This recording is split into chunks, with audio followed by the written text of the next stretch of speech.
বিক্রি করো না, আমার খুব খারাপ লাগে।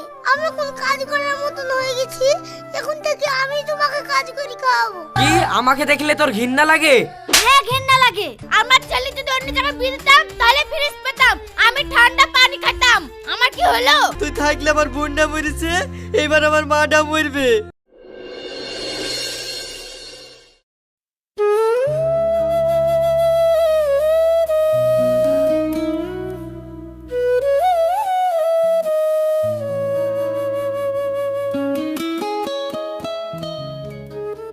রনি, এদে তোর লাগি আপেলটা নিয়ে এসেছি, খা বাপ। মা, তুমি এই আপেল কোথায় পেলা? তোকে তো কোনোদিন কিছু খাওয়াতে পারিনি, আজ শুক্রবার হাটে ভিক্ষা করতে গিয়েছিলাম, দিয়ে আপেলটা দিয়েছে, তাই তোর লেগে নিয়ে আসলাম। মা, তুমি আর বিক্রি করতে যাও না, আমার ভালো লাগে না তুমি বিক্রি করতে গেলে। কেন রে বাপ, তুই হঠাৎ এ কথা বলছিস কেন? তুমি আর বিক্রি করো না, আমার খুব খারাপ লাগে। আমি এখন কাজ করার মতন হয়ে গেছি, এখন থেকে আমি তোমাকে কাজ করে খাওয়াবো। তুই ছোট ছেলে বাপ, তোকে কে কাজে নিবে? মা তুমি চিন্তা করো না, বাড়ির কাছে তো ভাটা আছে, দরকার হলে আমি ওই ভাটাতেই কাজ করব। ঠিক আছে, ভিক্ষে করতে তো আমিও চাইনি, কিন্তু তোর বাপ মরার পর আমার তো আর উপায় ছিল না, তাই ভিক্ষে করে খেতাম। তো তুই যখন বলছিস ঠিক আছে, আমি আর ভিক্ষে করতে যাব না। মা, এই দেখো শাক তুলে নিয়ে আসলাম। ঠিক আছে মা, তুই এই বিস্কুটটা খেয়ে নে।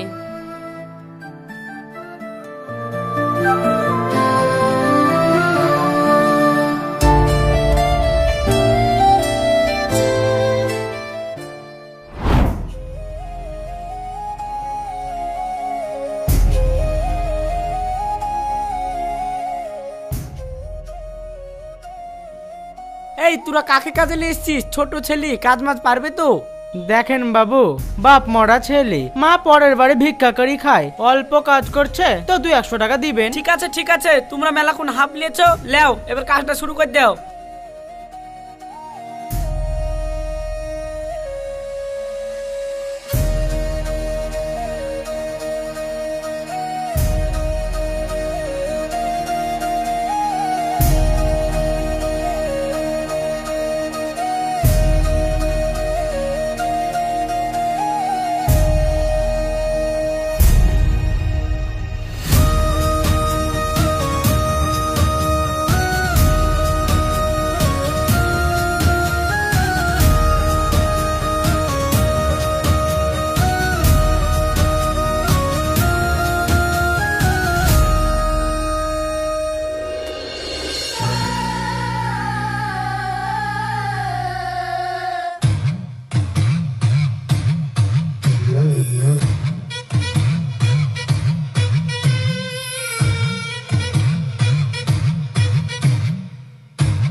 শুভ ভাই, ওই দেখেন আজকে রুমিতা ভাবি একাই আসছে।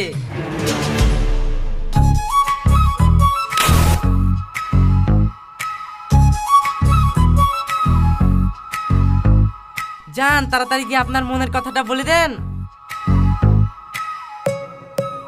রুমিতা, তোমাকে এতদিন ধরে বলছি, আমার কথাটা তো উত্তর দিলা না। উত্তর আবার কি দেব? আমি তো বলেছি আমি তোকে ভালোবাসবো না, তোকে আমার দেখলেই ঘৃণা লাগে। কি আমাকে দেখলে তোর ঘৃণা লাগে? হ্যাঁ ঘৃণা লাগে। তুই আমার গায়ে হাত তুললি, দেখ আমি তোর এবার কি হাল করি।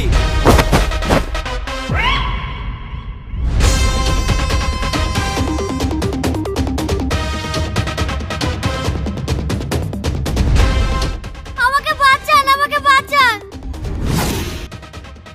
এই বাঁচতে চাইলে সরে যা এখান থেকে, সিনেমার হিরোর মতন হিরো হতে যাসনি, না হলে তোকে দিয়ে নতুন গল্প শুরু করব। হ্যাঁ শুরু কর, তবে মনে রাখিস সেই গল্পের আমি হব হিরো। তোর এত সাহস, তুই আমার মুখের উপর কথা বলছিস? তোকে এক্ষুনি দেখাচ্ছি কে হিরো আর কে ভিলেন।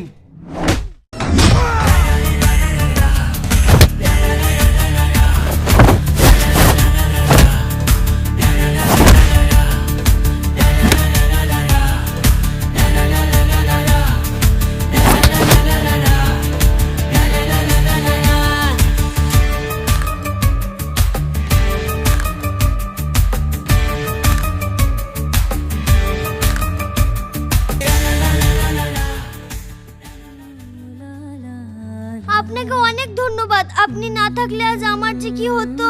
সে সবই তো বুঝলাম, কিন্তু তোমার বাড়ি কোথায়? আমার বাড়ি ওই পাশের গ্রামে। ঠিক আছে চলো তোমাকে এগিয়ে দিয়ে আসি।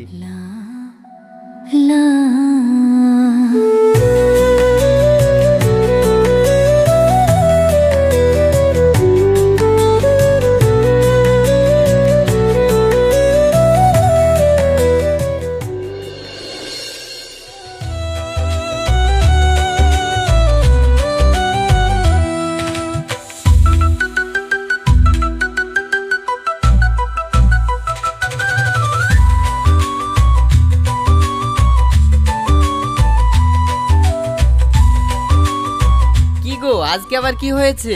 দেখো না, এই সাইকেলের চেনটা পড়ে গেছে, কিছুতেই তুলতে পারছি না। ঠিক আছে সরো, আমাকে দাও।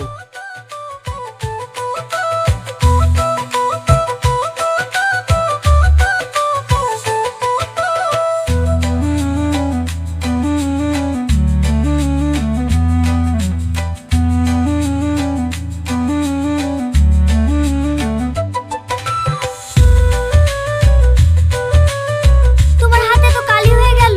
ও অসুবিধা নাই, আমি বাড়ি গিয়ে ধুয়ে নেব। না না, তা কেন হবে? তুমি আমার জন্য এত কিছু করলে আর আমি তোমার হাতের কালিটা ধুয়ে দিতে পারবো না? থামো, আমার কাছে বোতল আছে, আমি এক্ষুনি তোমার হাতের কালিটা ধুয়ে দিচ্ছি।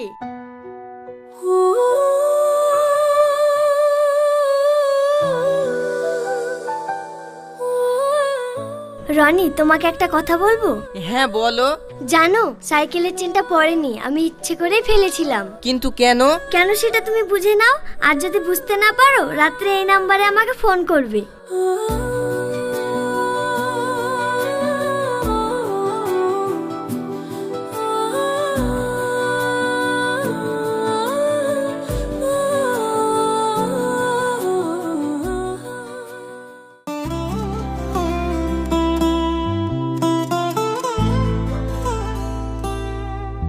মা, ও মা। ও তুই চলে এসেছিস? বাপ ঘটক এসেছিল, দিয়ে বলে গেল নাজমাকে নাকি ওদের খুব পছন্দ, ওরা বিয়ে দিবে, তবে ছেলে 1 লাখ টাকা আর মোটরসাইকেল দাবি করেছে। হ্যাঁ, এ তো ভালো কথা, তুমি পাকা কথা দিয়ে দাও।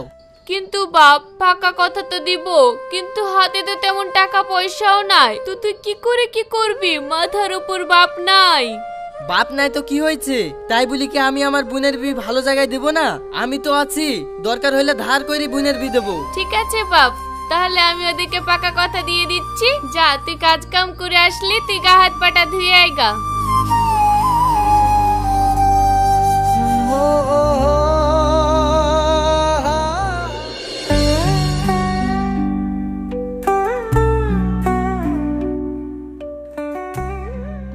বাপ নাজমার বিয়ে তো হয়ে গেল, এবার তুই বিয়েটা করে ফেল। মা, বিয়ে যখন দিবই বলছো, তো আমি একটা মেয়েকে ভালোবাসি আর ও আমাকে খুব ভালোবাসে, তো তুমি তাহলে ওর আব্বার সাথে একটু কথা বলি বিয়ের ব্যবস্থাটা করো। তাই নাকি বাপ? তাহলে তুই আমাকে ঠিকানাটা দিস, আমি আজ বিকালে গিয়েই কথা বলবো।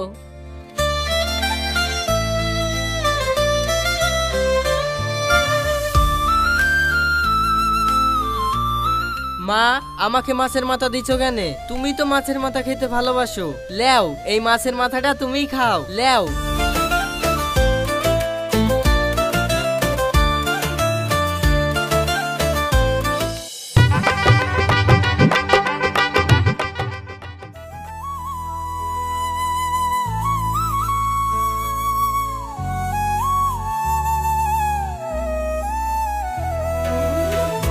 মা কেমন আছিস? হ্যাঁ মা, ভালো আছি। ওই খুকি কাশির ভিতরে থাকিস কি করি? আমি যখনই ফোন করি তখনই তো দেখি পাশে তো সাউরি খকর খকর করে কাছে, ভেন হয়ে যাস, নাহলে তোরও আবার জ্বর খারাপ হয়ে যাবে। ঠিকই বলেছো মা, আমার ওই খকর খকর কাশিতে কান মাথা ধরে যায়। তো তোমার জামাই আসুক, আজকে আমি ভেনু হওয়ার কথা বলছি। বলছি না, অবশ্যই বলবি, না হলে তোরা যদি ভেনো না হস, তাহলে তো ননদের যা বিদ্যে না আছে তার সব ভাড়া ফোন তোদের মাথায় এসে পড়বে। তুমি ঠিকই বলেছো মা, আমি আজকে তোমার জামাই আসুক বলি ভেনু হয়ে যাব। আর তুমি মেলা দিন আসুনি, আমাদের বাড়িতে এসে বেড়ে যাও না মা। ঠিক আছে মা, তাহলে তোর আব্বাকে বলি 2-1 দিনের মধ্যে আমি বেড়াতে আসছি।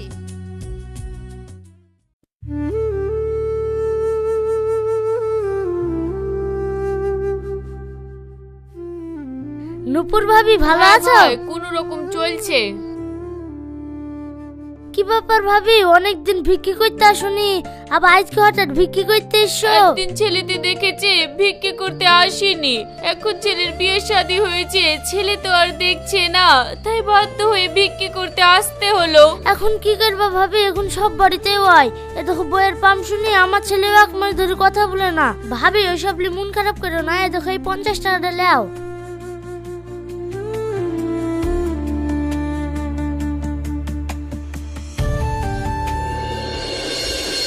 কিরে টাকার কথা কিছু বলিসি? হ্যাঁ মা বলেছি তো। দিকি বলিছে? ওর ভাই তো কোনো কথাই বলছে না। ওর ভাই কথা বললে না বললে হবে, চাপ দে বেশি করি। তুমি বলো, আমি তোমার পিছনে আছি, তুমি বলো।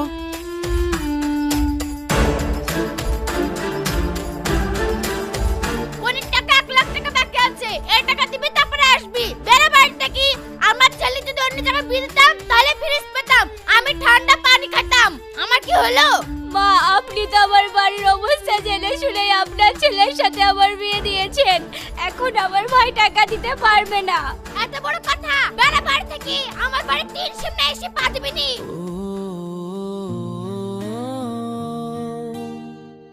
ওগো, তোমার সামনে মা আমাকে বাড়ি থেকে বার করে দিচ্ছে, তুমি কিছু বলতে পারছো না? কি বলবো আমি? হ্যাঁ, তোর ভাই টাকার কথা কিছু বলছে না। মা তো ঠিকই বলেছে, টাকা নিবি তারপর এই বাড়িতে ঢুকবি। বেড়া এই বাড়ি থেকে।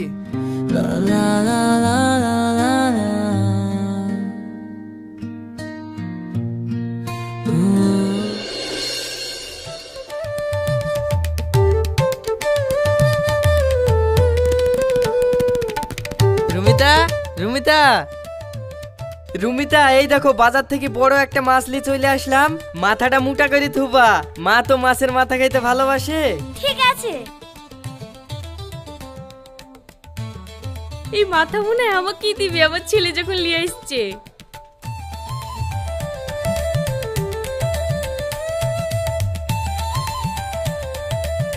দাদি, এই মাছের মাথাটা তুমি খাও।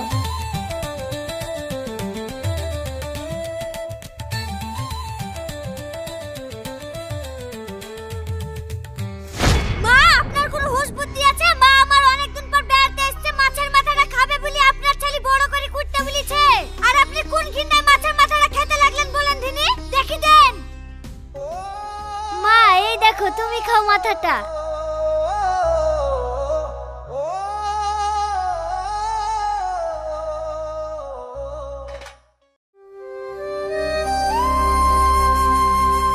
কি হলো মা, তুই কাঁদতে কাঁদতে আসছিস কেনে? মা, তোমরা 15 টাকা দিতে পারোনি বলে তোমার জামাই আমাকে বাড়ি থেকে মেরে বার করে দিয়েছে। তুই কি করবি মা, কপালে যা ছিল তাই হয়েছে। চুপ কর মা, তুই আর কাঁদিস নি। দাঁড়া, তোর ভাইকে বলছি, রনি ঠিক একটা ব্যবস্থা করে দেবে। যা তুই ঘরে উঠে বস। শুনো মা, আমাকে এই ঋণ শোধ করার কথা বলবা না। আমি অনেক টেনেছি, আর পারবো না। আমার কি সংসার নাই? সারা জীবন তোমার মেয়ের ঋণ শোধ করতে গেলে হবে? তুই যা তো, তোদের ঝামেলা তুই মিটিলি গা, আমার আর ঝামেলা বাড়াসনি। এমনি তোদের এই ঝামেলার লেগে তোর ভাবি আমাকে 3 বেলা বকে। ঠিক আছে ভাই, আমার জন্য তোমাদেরকে আর চিন্তা করতে হবে না।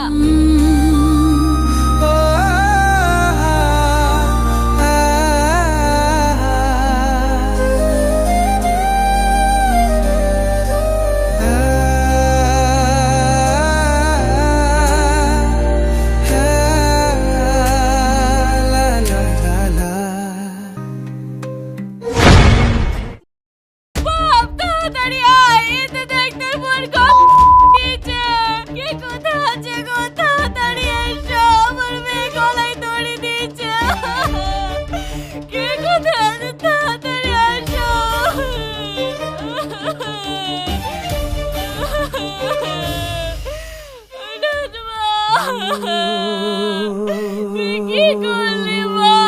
তুই আমাকে ছেড়ে যেতে পারিস না মা। চোখ খোল মা। ওই মা, চোখ খোল না রে।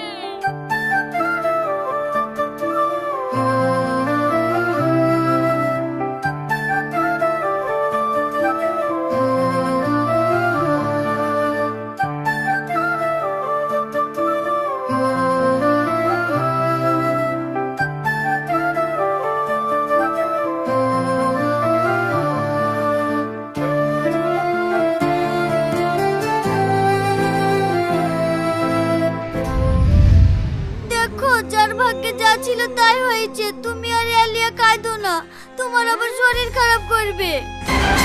চুপ কর তুই, খবরদার আমার গায়ে হাত দিবি নি। তুই আমার জীবনের অভিশাপ। তুই কেন এসছিস এই বাড়িতে? আজ মা আমাকে ভিক্ষি করে খাওয়াইতো, সেই মাকে তুই পর করে দিয়েছিস, সেই বোনকে তুই পর করে দিয়েছিস। তোর মতন মেয়ে আমার দরকার নাই। চলে যা তুই আমার বাড়ি থেকে। তুই থাকলে আমার বোনটা মরেছে, এবার আমার মাটা মরবে। ওগো তুমি আমাকে শেষবারের মতো ক্ষমা করে দাও, আমি আমার ভুল বুঝতে পেরেছি। তোর কোনো ক্ষমা নাই, বেরিয়ে যা আমার বাড়ি থেকে।